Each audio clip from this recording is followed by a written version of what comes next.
Un día antes nos habíamos confiado en que en las críticas nos había ido tan bien y a qué nos dedicamos. Nos dedicamos a postproducir de más los diagramas que teníamos que presentar, como si fueran para una revista, como si fueran para, no sé, para un concurso. Entonces, ahí, después de esa anécdota, bueno, esa experiencia mala para nosotros, pudimos rescatar un aprendizaje, ¿no? Que es importante poder optimizar el tiempo en el que nosotros podemos realizar un diagrama y además saber que tenemos que reducir el tiempo que conlleva para resolver un diagrama, ¿no? Porque obviamente cada diagrama va a basarse según lo que a quién nosotros queremos presentarlo y qué es lo que queremos presentar. En este caso era una entrega, no, quizás no era un concurso, entonces habían algunas cosas que aún nos faltaban resolver, como por ejemplo la estructura, las circulaciones, temas que en ese momento eran más importantes, pero bueno, a partir de ahí pudimos aprender y les vamos a dar algunos tips sobre esa experiencia más adelante.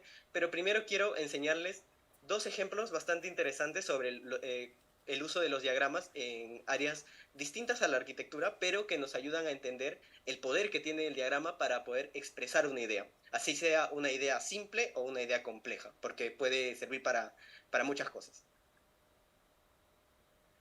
Bueno, primero empezamos con este diagrama, que es la placa de la Pioneer 10. Les voy a dar un poco de contexto. En 1972, astrónomos decidieron enviar una sonda al espacio para poder... dentro de ella iba a haber una placa, que es esta que estamos viendo acá, con este diagrama. ¿Qué era lo que buscaban los astrónomos? Era poder enviar su mensaje de botella a alguna civilización extraterrestre que pueda encontrar esta placa en la que les pueda decir dónde nos ubicamos y cómo es que somos. Y justamente decidieron utilizar un diagrama para ello. Eso es lo interesante. Aquí les voy a explicar un poquito más. Si vemos esta especie de estrella que está acá, el centro es el Sol, básicamente, y los puntos más lejanos serían los púlsares. Si vemos más a detalle, hay unas especies de rayitas más pequeñitas que serían básicamente las veces que los púlsares se prenden y se apagan. Entonces funciona como una especie de referencia para saber dónde se encuentra nuestro sistema solar. En la parte de abajo, como vemos acá, a ver, creo que no se está viendo mi pulsor. ¿Se está viendo mi pulsor? Disculpe. Sí, sí sabe. Ya, ok. Bueno, en la parte de abajo tenemos el sistema solar. Aquí tenemos de nuevo el Sol, aquí el planeta Tierra y una flechita que nos señala que desde aquí se lanzó la sonda para saber que este era el lugar de donde se envió el mensaje, ¿no? Aquí en la parte de acá tenemos la especie emisaria, que bueno, somos nosotros, y en la parte de arriba tenemos la unidad de medida que utilizaron. No vamos a entrar en detalles técnicos porque esto es bastante más complejo, entonces básicamente esta rayita equivale a 21 centímetros. Y esta especie de referencia que está acá sería un 8 en sistema binario, por lo que 8 por 21 sería metro 68 más o menos, que sería la altura promedio que tienen los humanos en la Tierra. Bueno, aquí hay otro ejemplo, también bastante interesante, de repente ya lo conocen, que es el diagrama del vuelo de una mosca, que no es cualquier mosca, es una mosca concreta en una ventana desde las 8 a.m. hasta las 7 de la tarde de un día de mayo de 1967. Bueno, lo que representa en este diagrama es básicamente con esta línea acá el marco de la ventana y las líneas punteadas de acá sería el recorrido que hizo la mosca. Estos puntos de acá serían básicamente las pausas y además nos da la información del tiempo en que se quedó parada acá. Entonces, por ejemplo, la mosca estuvo parada 3 minutos y 51 segundos aquí. Fue caminando, se quedó en este punto y bueno, se quedó parada 1 minuto 26. Luego de repente empezó a volar, quizás digamos que llegó acá.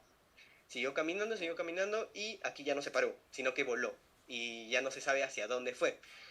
Este diagrama no nos muestra tanto la dirección hacia donde fue la mosca, pero eso en realidad no es lo interesante. Lo interesante es cómo es que llegaron a plasmar una idea tan arbitraria, algo tan arbitrario y tan superfluo, podríamos considerar nosotros, como el vuelo de una mosca. Y que es totalmente distinto, ¿no? Aquí nos damos cuenta que un diagrama puede servir para poder representar ideas tan complejas como querer comunicar algo a seres que no saben nada sobre nosotros, o también ideas tan superfluas como el vuelo de una mosca. Y ese es el poder de los diagramas, que nos permiten representar ideas de distintos ámbitos, no solo en el tema de arquitectura. Y ahora vamos a ver un poco sobre los tipos de diagramas. Alonso, no sé si nos podrías... Sí, muchas gracias, Darryl. Bueno, aquí complementando lo que mencionó Diego en la exposición anterior, tenemos aquí cómo surge un diagrama. En este punto tenemos la información que nos ayuda con la representación gráfica a crear el diagrama. Entonces, por ejemplo, acá tenemos el clima de un proyecto, la representación gráfica que vendría a ser la isometría, nos da en conjunto, por ejemplo, un diagrama de recorrido solar. Entonces, aquí lo importante es entender cómo surge, ¿no? La información más la representación gráfica es igual al diagrama.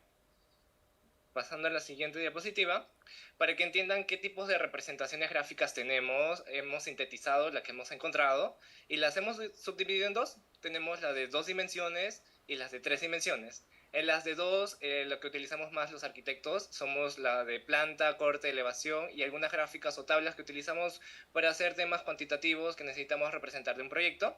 Y también en las de 3 dimensiones tenemos las perspectivas y las axonometrías.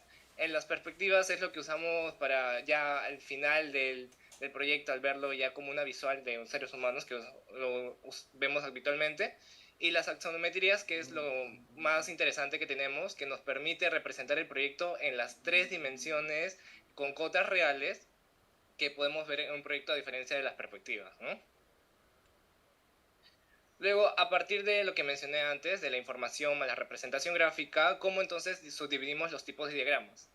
Bueno, tras una larga investigación que hemos tenido, hemos podido sintetizar algunos puntos que nos parecen importantes en un proyecto y los hemos subdividido en cuatro tipos de diagramas arquitectónicos. Empezamos por la programática, que es la que nos ayuda a ver la distribución del programa, actividades y usos específicos, que es prácticamente la función del proyecto. También tenemos la parte, tipo de programas de parte contextual, que nos ayuda a ver la orientación y clima, implementación visuales, que es dónde está ubicado el proyecto, ¿no? Y entender el entorno. Luego también tenemos los tipos de diagramas espaciales que nos ayudan a entender la construcción volumétrica, las piezas de estudio, cómo es la forma del proyecto, ¿no? Y por último tenemos los tipos de diagramas constructivos que nos ayudan a entender la estructura y la materialidad del proyecto y también algunos sistemas que utilizamos como sistemas eléctricos sanitarios o algunos bioclimáticos. Entonces, para que entiendan esto que hemos dicho, vamos a pasar a algunos ejemplos que ya ahora sí son arquitectónicos, ya no es una mosca. Entonces, si Darryl, ¿me puedes apoyar? Ok, bueno, primero tenemos el primer ejemplo que es el Mountain the Lines, que es un proyecto que, bueno, en principio el cliente lo que quería era tener dos usos, uno de viviendas y uno de estacionamientos, como podemos ver en el primer diagrama. El amarillo sería de viviendas y el color cian sería los estacionamientos. Pero ¿qué pasa? Que se siguió con el proceso de diseño, siguiendo el proceso de diseño, al cliente surgió otra premisa más, que era que quería que todas las habitaciones bueno, del conjunto puedan ver hacia el sol, hacia donde amanece, desde donde sale el sol. ¿Y qué es lo que hicieron los arquitectos? Bueno, lo que decidieron hacer es unir los dos usos, que sería vivienda y estacionamiento, y poner los estacionamientos en la parte de abajo y las viviendas como una especie de capa que se superpone al, al volumen de los estacionamientos, ¿no? En el diagrama 4 podemos ver cómo hicieron que las aristas puedan bajar un poco para que lleguen hasta el suelo y puedan tener mejor visual hacia el amanecer. En el diagrama número 5 podemos ver cómo es que se ha relacionado con los edificios contiguos. Esta mancha que vemos acá en negro sería el edificio que está al frente, tiene una especie de forma en zigzag, por lo que hicieron que también la volumetría del proyecto tenga esa misma forma para relacionarse. En el diagrama 6 podemos ver cómo es que funciona el estacionamiento al interior. Tenemos la rampa principal que nos lleva a los distintos estacionamientos. En el diagrama 7 podemos ver cómo es que la parte de las viviendas las pudieron dividir y luego escalonar para generar este especie de, bueno, de plataformas, que lo que nos facilita es tener grandes paños de vidrio que puedan tener visual directa hacia justamente lo que querían ver, era el amanecer. Acá tenemos otro ejemplo, que es la biblioteca de Seattle de Rem Koolhaas, en el ¿cómo surgió la idea de hacer este proyecto? Bueno, el cliente lo que le con distintos usos, distintas áreas, habían distintos espacios como podemos ver aquí. Entonces lo que hizo Rem Koolhaas es intentar ordenar todo esto y lo que primero hizo fue un diagrama. En este diagrama plasmó todos estos espacios, empezó a agrupar algunos, a separar algunos, empezar a moverlos de forma vertical y horizontal para generar relaciones entre ellos. Y al final se dio cuenta de que el diagrama tenía una forma bastante interesante, bastante peculiar, y decidió generar el edificio a partir del diagrama.